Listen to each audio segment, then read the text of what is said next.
করতেছি বিরিয়ানি। দেখেন মাংসটারে কষাই নিলাম আগে ভালো করে, আলু মাংস টমেটো কষাই নিচ্ছি। এখন চালগুলো ঢালে দেব। এই যে দেখেন চিনি গুঁড়া চাল,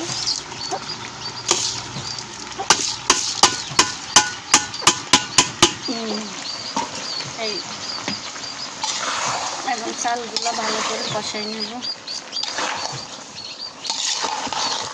আপনারা যারা ফেসবুকে কাজ করেন, আমরা করি, সবাই একে অপরের পাশে থেকে ভালোবাসা একজন আরেকজনকে আদান প্রদান যদি না করি কখনো আমরা বড় হতে পারবো না।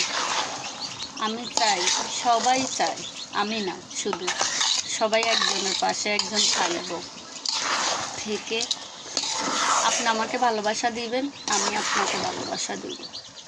যদি আমরা সবাই একসাথে মিলে কাজ করি তাহলে নিশ্চয়ই একদিন ফেসবুকে আমরা সফল হতে পারবো। আর আশা করি, আমি সবাইকে একটা কথা বলতে চাই, আমরা গ্রাম দেশে যারা আছি অনেকে অনেক কষ্টে আছে, অনেকের অনেক রকমের সমস্যা হয়, মহিলাদের, সবাই তো আর বড় লোক না। আপনারা ইচ্ছে করলে ভিডিও বানাইতে পারেন, ফেসবুকে ছাড়তে পারেন, প্রতিদিন যেই রান্নাগুলো করেন বা প্রতিদিন আপনি যে কাজগুলো করেন ওই কাজগুলো আপনারা ভিডিও করে ছেড়ে দিতে পারেন। ফেসবুক মামা কিন্তু এই কাজগুলো বেশি পছন্দ করে। আপনি সবুজ মাঠ আছে, গ্রামে সরিষা ক্ষেত আছে, ধান ক্ষেত আছে, কত রকমের চাষবাস আমরা করি। ওই চাষের কাজগুলো যদি আমরা ফেসবুকে ছাড়ি, প্রতিদিন কী কাজ করতেছি, কী রান্না করতেছি, কী খাইতেছি, কী করতেছি, এগুলা সবার সাথে শেয়ার করা।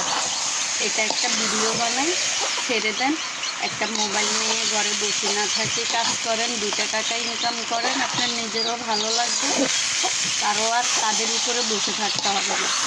নিজে ইনকাম করেন, নিজে ভালোভাবে চলেন, দেখবেন একদিন আপনার পিছনে সবাই ঘুরঘুর করে ঘুরবে।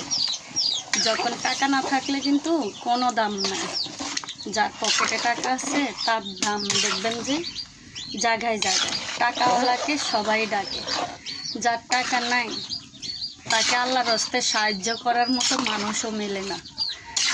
আজকে একটা কথা বললাম, আমার কথাগুলো যদি কোনো ভুল হয়, খারাপ লাগে, আমাকে ক্ষমা করে দেবেন।